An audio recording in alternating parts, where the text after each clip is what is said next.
शाह की एक बैठक के बाद क्यों मची है भगदड़? शाह ने जयंत को बुलाया तो चौधरी ने ठुकराया। शाह की ये खिचड़ी क्या कहती है? बीजेपी की सबसे बड़ी मुश्किल है दो शब्द यानी जाट। जाट मतलब ऐसी जाति जिन्हें देश की एकता, देश की अखंडता सबसे पहले दिखती है। लेकिन इस बार जाट सियासत की भंवर में फंस गया। जाट तो एक है लेकिन जाटों की राय अलग अलग। जाटों का एक हिस्सा बीजेपी चाहता है तो जाटों का एक हिस्सा आरएलडी सपा गठबंधन की सरकार चाहता है। दिल्ली में कैसी बैठक हुई जिससे अमित शाह ने ऐसा निशाना लगाया है जिसके परिणाम दूरगामी हो सकते हैं। दिल्ली में बीजेपी सांसद प्रवेश वर्मा के घर शाह की जाट गुट के बड़े नेताओं के साथ बैठक हुई। उसी बैठक में शाह जयंत की तारीफ करते हैं और कहते हैं कि जयंत के लिए अभी भी दरवाजा खुला है। लेकिन कुछ देर में ही जयंत ने ट्विटर पर शाह का न्योता ठुकरा दिया और लिखा, न्योता मुझे नहीं, उन 700 किसान परिवारों को दो जिनके घर आपने उजाड़ दिए।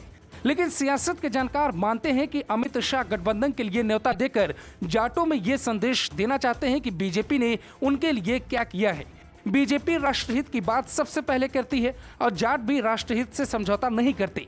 इसीलिए अमित शाह ने कहा कि जयंत चौधरी गलत जगह चले गए। ऐसा अमित शाह ने क्यों कहा, हम आपको बारीकी से समझाते हैं। कैराना से जाने के बाद शाह ने अपनी रणनीति बदल दी। पश्चिम यूपी के कुछ कस्बे हैं जहां मुसलमानों की आबादी हिंदुओं से ज्यादा है। पिछले कुछ दिन से एसपी-आरएलडी नेताओं के धमकी भरे बयान आना गंभीर मुद्दा है। बयानों के बाद जाटों की बैठक होने लगी, क्या सपा को वोट करें या ना करें। लोहा गर्म देखकर अमित शाह ने एक हथौड़ा चलाया जो सही निशाने पर जाकर लगा।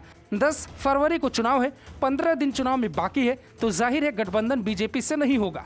जयंत की तारीफ कर बीजेपी जाटों तक संदेश पहुंचाना चाहती है कि रास्ता अभी खुला है। अब सवाल उठता है कि क्या सपा ने आरएलडी को एक धोखा दिया? जब से सपा आरएलडी ने टिकट बंटवारे का ऐलान किया है उसके बाद से आरएलडी कार्यकर्ताओं में नाराजगी बढ़ी है। उन्हें लग रहा है कि सीटों के बंटवारे में उनके नेता जयंत चौधरी को कम अहमियत दी गई है। इसी बात का फायदा अमित शाह उठाना चाहते हैं। चौधरी परिवार का गढ़ मेरठ, मुजफ्फरनगर और बागपत खास तौर से है। लेकिन अखिलेश यादव ने बड़ी चालाकी से आरएलडी के टिकट पर अपने उम्मीदवार उतार दिए। ऐसे में चुनाव के बाद जयंत चौधरी बीजेपी के साथ जाना भी चाहें तो अखिलेश को बहुत नुकसान नहीं होगा। लाठी खाने वाले कार्यकर्ताओं की आरएलडी में अनदेखी की गई। पश्चिम में कई जिलों में टिकट बंटवारे के बाद से भारी नाराजगी है जिसका फायदा बीजेपी उठाना चाहती है। अभी तक आरएलडी सपा ने 32 उम्मीदवारों का ऐलान इन क्षेत्रों में किया है। 10 जाट नेता हैं, 5 मुस्लिम और 8 अनुसूचित जाति के नेता हैं। पश्चिम यूपी में जाट समुदाय तकरीबन 17 से 18% आबादी है। करीब 100 विधानसभा सीट पर जाट वोटर सीधा असर रखते हैं।